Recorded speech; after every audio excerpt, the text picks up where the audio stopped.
ইরানের নবনির্বাচিত সর্বোচ্চ ধর্মীয় নেতা মুজতবা খামেনি গুরুতর আহত অবস্থায় কোমায় আছেন। হাসপাতালের আইসিইউতে মৃত্যুর সাথে পাঞ্জা লড়ছেন বলে উঠে এসেছে বিভিন্ন গণমাধ্যমে।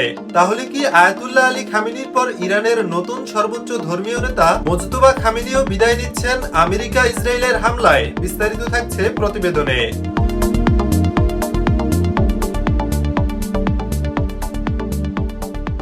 ইরানের নতুন সর্বোচ্চ ধর্মীয় নেতা মুজতবা খামেনি গুরুতর আহত অবস্থায় কোমায় আছেন, এমন দাবি করছে ব্রিটিশ সংবাদ মাধ্যম দ্য সান।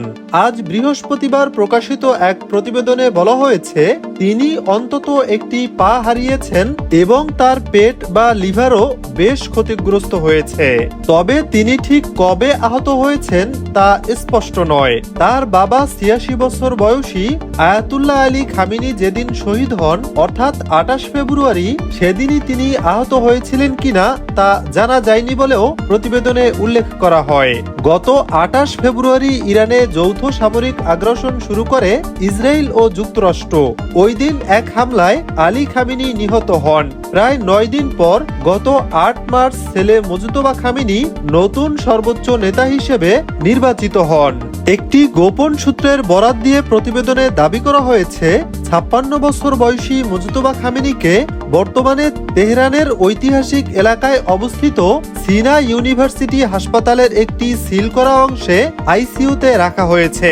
হাসপাতালের ওই অংশ কঠোর নিরাপত্তার মধ্যে রয়েছে এবং সাধারণ রোগী বা কর্মীদের সেখানে প্রবেশ সীমিত করা হয়েছে। প্রতিবেদন মতে, মুজতবার চিকিৎসার দায়িত্বে রয়েছেন ইরানের স্বাস্থ্য, চিকিৎসা ও চিকিৎসা শিক্ষামন্ত্রী মোহাম্মদ রেজা জাফর গজানি। তিনি একজন অভিজ্ঞ ট্রমা সার্জন এবং অতীতে ইরান ইরাক যুদ্ধের সময় ৮ বছর ধরে যুদ্ধক্ষেত্রে অস্ত্রোপচার করার অভিজ্ঞতা রয়েছে তার। সেই যুদ্ধে তিনি নিজেও রাসায়নিক অস্ত্রের আঘাতে আহত হয়েছিলেন। আরও দাবি করা হয়েছে, মুজতবা খামেনির অবস্থা খুবই সংকটাপন্ন।